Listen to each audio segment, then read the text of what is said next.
Bonjour à toutes et à tous et merci de nous préférer pour suivre l'inter-actualité de ce jeudi 5 octobre 2023 sur Togo 24. Au pays des hommes intègres, le lieutenant-colonel Kouagri Natama a été officiellement nommé chef d'état-major de la gendarmerie nationale par décret signé du président de la transition, le capitaine Ibrahim Traoré, ce mercredi 4 octobre 2023. Le lieutenant-colonel Evra Sonda n'est donc plus chef d'état-major de la gendarmerie nationale du Burkina. Il a été débarqué par un décret nominatif portant le lieutenant-colonel Kouagri Natama aux commandes de l'institution. Le nouveau chef d'état-major du Burkina était avant sa nomination le commandant du groupement de la gendarmerie départementale de Kaya.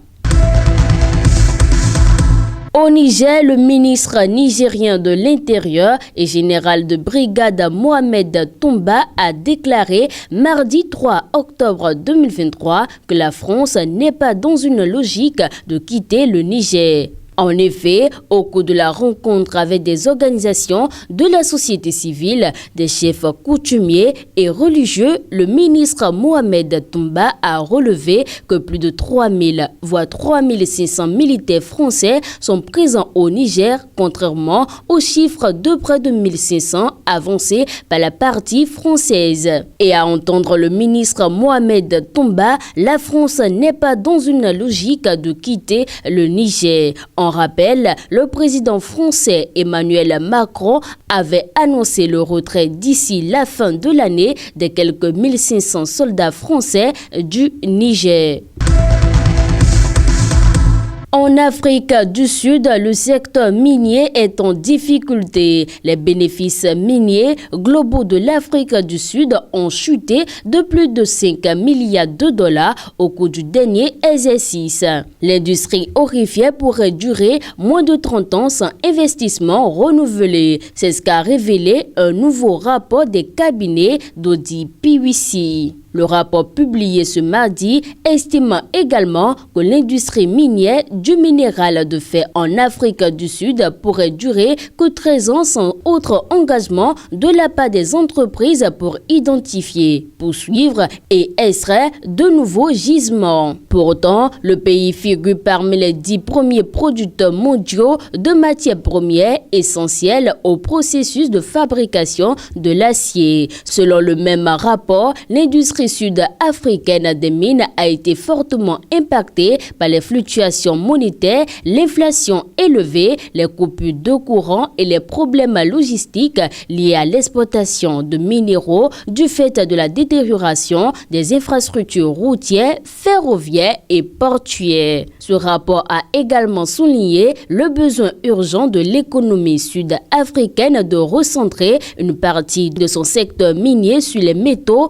et minéraux d'énergie verte comme le cuivre, le nickel, le lithium et le cobalt. En Inde, un grand barrage a cédé dans les montagnes du nord du pays et a entraîné d'énormes ravages dans toute la vallée de l'état de Sikkim à la frontière de la Chine. Le mercredi 4 octobre 2023 au matin, le lac glaciaire Lonak, situé à plus de 5000 mètres d'altitude, a subitement relâché son eau contre le barrage de Tista 3 en aval. La structure de béton de 60 mètres de haut a alors été éventrée, ce qui a inondé la vallée sur des dizaines de kilomètres. 11 ponts ont été détruits, des routes emportées et au moins un autre barrage endommagé. Surtout des villageois ont été submergés. Selon un dernier bilan, au moins 14 personnes ont été tuées et plus d'une centaine d'autres sont portées disparues. Mais face à la situation, le Premier ministre indien Narendra Modi a promis tout le soutien possible aux populations affectées.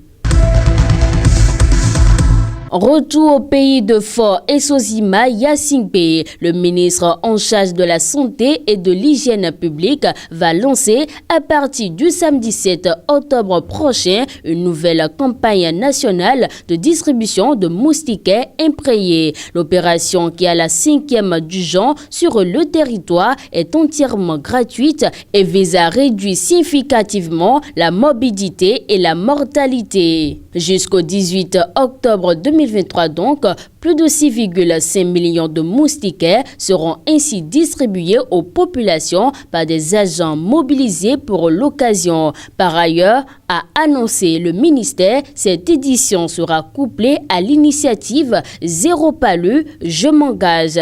Il s'agit d'un mouvement mondial destiné à intensifier l'engagement personnel dans le cadre de la lutte contre le paludisme. Mesdames et messieurs, ainsi prend fin la présentation de l'interactualité de ce jour. Merci de votre aimable attention et d'ici là, portez-vous bien.